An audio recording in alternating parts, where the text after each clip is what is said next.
నైమిషారణ్యంలో ఋషిగణాలుండేవి. ఆ ఋషులకు కులపతి సౌనిక మహాముని. ఆయన ఒకప్పుడు 12 ఏళ్లపాటు జరిగే సత్రయాగం చేశాడు. అనేక మంది మహర్షులు కలిసి ఆ యాగం చేస్తుండగా అక్కడికి రోమమహర్షి కొడుకు ఉగ్రశ్రవసుడనే సుతుడు వచ్చాడు. సుతుడికి తెలియని పురాణ గాథలు లేవు. ఆ సుతుణ్ణి చూడగానే మునులందరూ అతని చుట్టూ మూగి, "నువ్వు ఎక్కడి నుంచి వస్తున్నావు? నువ్వు రావటం మాకు ఎంతో సంతోషంగా ఉంది. నీ నుంచి మేము ఎన్నో పుణ్య కథలు వినవచ్చు" అన్నారు. సుతుడు వారితో, "మహర్షులారా, పరీక్షితుడి కొడుకు జనమేజయుడు సర్పయాగం చేశాడు. ఆ యాగంలో వైశంపాయనుడు జనమేజయుడికి భారత కథలను చెప్పాడు. ఆ కథలను రాసిన వాడు వైశంపాయనుడి గురువైన వేదవ్యాసుడే. నేనా కథలన్నీ విని అనేక తీర్థాలను సేవించి కౌరవ పాండవులు యుద్ధం చేసిన శమంతక పంచకం అనే పుణ్యక్షేత్రానికి వెళ్ళి అటు నుంచి ఇలా వచ్చాను" అన్నాడు. అయితే వ్యాసుడు రచించిన భారత కథలను తమకు చెప్పమని సుతుణ్ణి శౌనకాది మహామునులు కోరారు. అప్పుడు సుతుడు వారితో ఇలా చెప్పాడు. భారత రచన ఎలా జరిగిందనుకున్నారు? కృష్ణ ద్వైపాయనుడనే పేరుగల వ్యాసుడు వేదాలను 4గా విభజించిన అనంతరం హిమాలయాల మీద ఘోర తపస్సు చేశాడు. ధృతరాష్ట్రుడి తరం వారంతా చనిపోయాక భారతం ఆలోచించాడు. అది లోకానికంతకు పఠనీయంగా ఉండేటట్టు చేసే మార్గమేమిటా అని ఆలోచిస్తుండగా ఆయనను చూడటానికి బ్రహ్మ వచ్చాడు. వ్యాసుడు బ్రహ్మకు ప్రణామం చేసి కూర్చోబెట్టి, "దేవా, నేను వేదాంగాల సారమంతా ఇమిడ్చి భారతం అనే ఇతిహాసాన్ని రచించాను. ప్రజలు దాన్ని చదివి ఆనందించేట్టుగా లిఖించే వాడెవడూ కనపడడు" అన్నాడు. "నాయనా, నువ్వు విఘ్నేశ్వరుణ్ణి ప్రార్థించి అతని ద్వారా నీ భారత ఇతిహాసాన్ని రాయించు" అని బ్రహ్మ వ్యాసుడికి సలహా ఇచ్చాడు. వ్యాసుడు ధ్యానించగా విఘ్నేశ్వరుడు వచ్చాడు. వ్యాసుడు కోరిన ప్రకారం ఆయన చెబుతూ ఉంటే విఘ్నేశ్వరుడు మహాభారతాన్ని లిఖించాడు. దాన్ని దేవలోకంలో నారదుడు, పితృలోకంలో దేవలుడని అసితుడు, గంధర్వాది లోకాలలో సుకుడు ప్రచారం చేశారు. జనమేజయుడు సర్పయాగం చేసినప్పుడు వైశంపాయనుడు దాన్నే పఠించి భూలోకంలో ప్రచారంలోకి తెచ్చాడు. శౌనకాది మహామునులు ఈ విషయాలు విని సంతోషించి కౌరవ పాండవులు యుద్ధం చేసిన శమంతక పంచకం అనే క్షేత్రానికి ఆ పేరు ఎలా వచ్చింది అని సుతుడిని అడిగారు. సుతుడు వారికి ఇలా చెప్పాడు. త్రేతా ద్వాపరయుగ సంధిలో రాజులు మదించి అధర్మ మార్గాన సంచరిస్తూ ఉంటే పరశురాముడు వారిని 21 వెతికి చంపి వారి రక్తంతో 5 మడుగులు కల్పించి ఆ మడుగులలో పితృదేవతలకు తర్పణాలిచ్చాడు. పితృదేవతలు ఆ మడుగులైదు పుణ్యతీర్థాలయ్యేట్టు పరశురాముడికి వరమిచ్చారు. ఆ ప్రదేశంలోనే అతి ఘోరమైన భారత యుద్ధం జరిగింది. ఆ కారణంగా శమంతక పంచక క్షేత్రానికి కురుక్షేత్రం అనే పేరు వచ్చింది.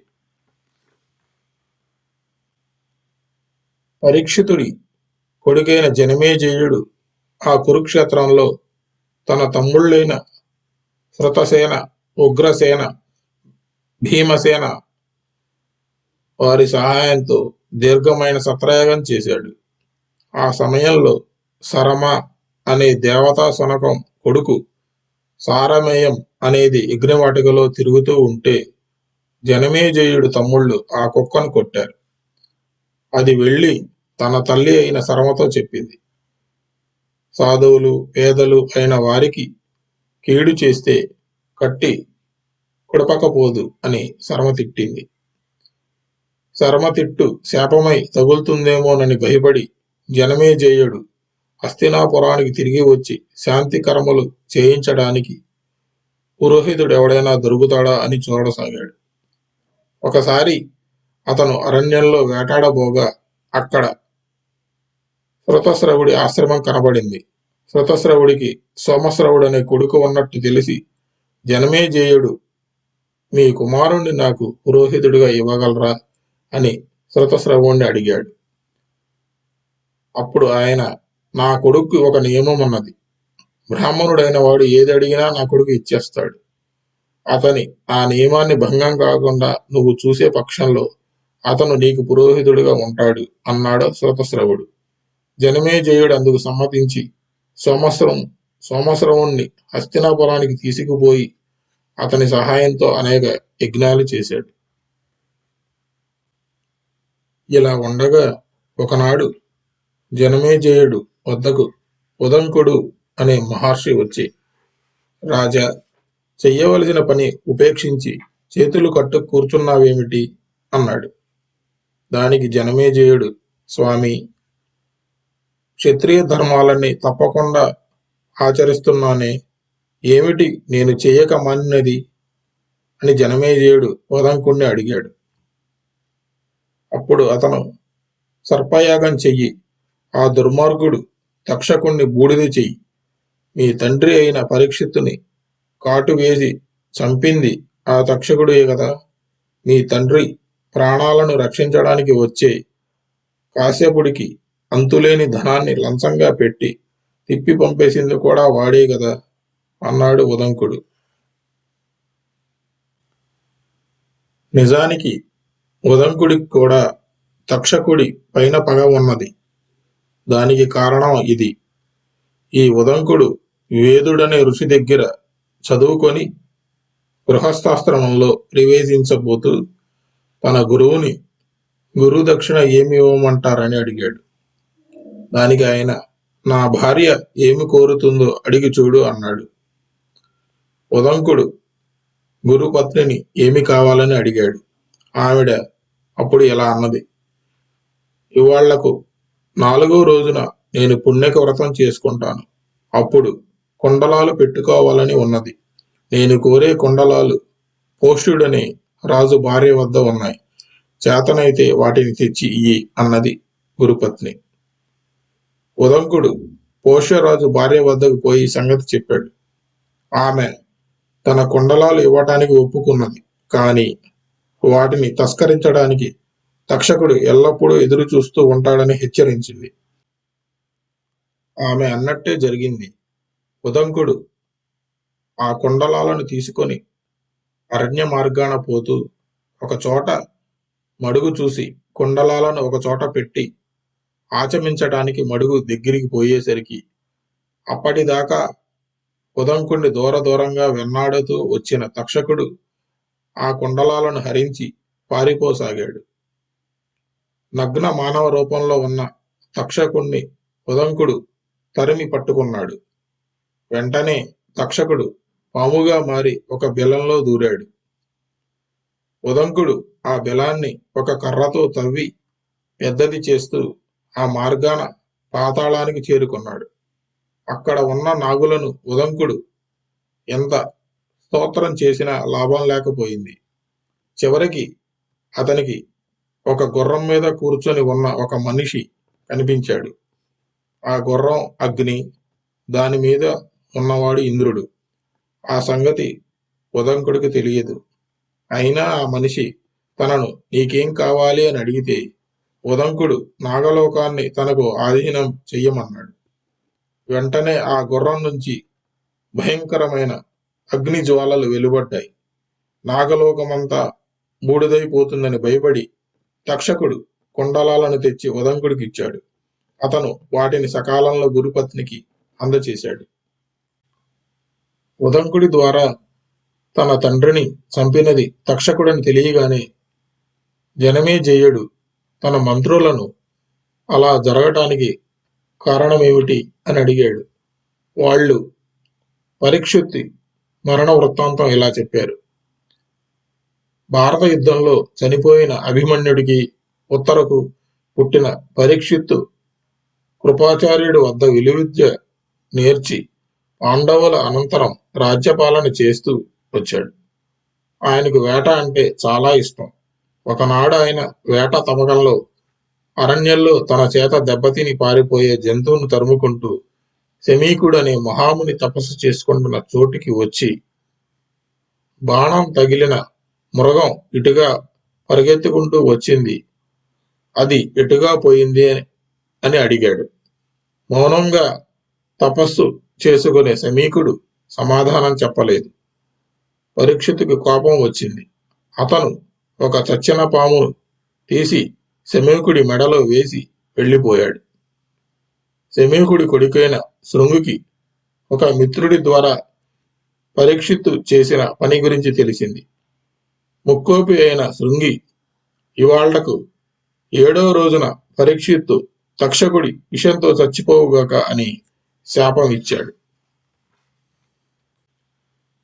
తన కొడుకు పరీక్షిత్తు లాంటి మంచి రాజుకు ఇంత దారుణమైన శాపం ఇచ్చాడని తెలిసి శమీకుడు చాలా నొచ్చుకొని గౌరముఖుడనే తన శిష్యుణ్ణి పిలిచి, నువ్వు పరీక్షిత్తు వద్దకు వెళ్ళి శాపం సంగతి చెప్పి తక్షకుడి వల్ల అపాయం రాకుండా జాగ్రత్త పడమని చెప్పు అన్నాడు. గౌరముఖుడు పరీక్షిత్తు వద్దకు వెళ్ళి గురువుగారు చెప్పమన్నట్టే చెప్పాడు. పరీక్షిత్తు తాను చేసిన పనికి నొచ్చుకొని శృంగి ఇచ్చిన శాపానికి భయపడి శాపం తగలకుండా ఏదైనా ఉపాయం చూడమని మంత్రులను కోరాడు. వాళ్ళు ఒక ఒంటి స్తంభం మేడ కట్టించారు. అందులోకి బయట గాలి కూడా పోవటానికి లేదు. మేడ నిండా విషాలకు విరుగుడుగా పనిచేసే ఔషధాలను ఉంచారు. విష వైద్యులను, మంత్రసిద్ధులను పిలిపించారు. రాజుతో సహా మంత్రులందరూ ఆ మేడలోనే చేరారు. 6 రోజులు ఏ ప్రమాదం లేకుండా గడిచాయి. 7వ రోజున కాశ్యపుడనే బ్రాహ్మణుడు పరీక్షిత్తు కలిగిన శాపం గురించి విని తక్షకుడు కరిచిన పక్షంలో రాజు ప్రాణాలను కాపాడటానికి బయలుదేరి వస్తున్నాడు. తక్షకుడు కూడా రాజును కరవటానికి మార్గం ఏమిటా అని ఆలోచిస్తూ బ్రాహ్మణ వేషంలో వస్తూ కాశ్యపుణ్ణి కలుసుకొని అతను వెళ్లే పని తెలుసుకున్నాడు. కాశ్యపుడు తక్షకుడితో, నాకు పాముల విషయానికి విరుగుడు తెలుసు. నా మంత్రశక్తితో పాముల చేత చచ్చిన వారిని బతికించగలను. రాజును తక్షకుడు గరిచే పక్షంలో ఆయననే బతికించితే నాకు బోలెడంత ధనము కీర్తి కూడా లభిస్తుంది అన్నాడు. దానికి తక్షకుడు, అయ్యా, నేనే తక్షకుణ్ణి. నా విషయంతో చచ్చిన వారు బూడిదే అయిపోతారు. నీ మంత్రాలతో తిరిగి బతకరు. నువ్వు తిరిగి వెళ్ళు అన్నాడు తక్షకుడు. కాశ్యపుడు ఒప్పుకోలేదు. తక్షకుడు సమీపంలో ఉన్న మర్రి చెట్టుని కాటువేసి తన విషాగ్నితో దాన్ని బూడిద చేశాడు. వెంటనే కాశ్యపుడు తన మంత్రంతో దాన్ని ఎప్పట్లాగా చేశాడు. నా విషయానికి విరుగుడు వేయగలవేమో గాని శాపానికి విరుగుడు వేయగలవా? రాజు ఇచ్చే ధనం కంటే చాలా హెచ్చు ధనం ఇస్తాను, వెళ్ళిపో అని తక్షకుడు కాశ్యపుణ్ణి లోబపెట్టి డబ్బిచ్చి పంపేశాడు. తరువాత తక్షకుడు కొందరు నాగులను మునికుమారుల రూపంలో పరీక్షిత్తు వద్దకు పంపాడు. వాళ్ళు ఫలాలు, పుష్పాలతో పరీక్షిత్తు వద్దకు వెళ్ళారు. వాళ్ళిచ్చిన ఫలాలలో ఒకదాన్ని పరీక్షిత్తు పగల తీశాడు. అందులో ఒక చిన్న పురుగు కనపడింది. పరీక్షిత్తు తన చుట్టూ ఉన్న వారితో, శాపకాలం ముగుస్తూ ఉన్నది, సూర్యాస్తమయం కావస్తున్నది. నన్ను కరిస్తే ఈ పురుగు కరవాలి కాని సర్పభయం లేదు అన్నాడు. అంతలోనే ఆ పురుగు తక్షకుడై పరీక్షిత్తుని కరిచాడు. అందరూ చెల్లా చెదురుగా పారిపోయారు. తక్షకుడి కాటుకి పరీక్షిత్తు తగలబడిపోవటమే కాక ఒంటి స్తంభం మేడ నిలువునా మండింది.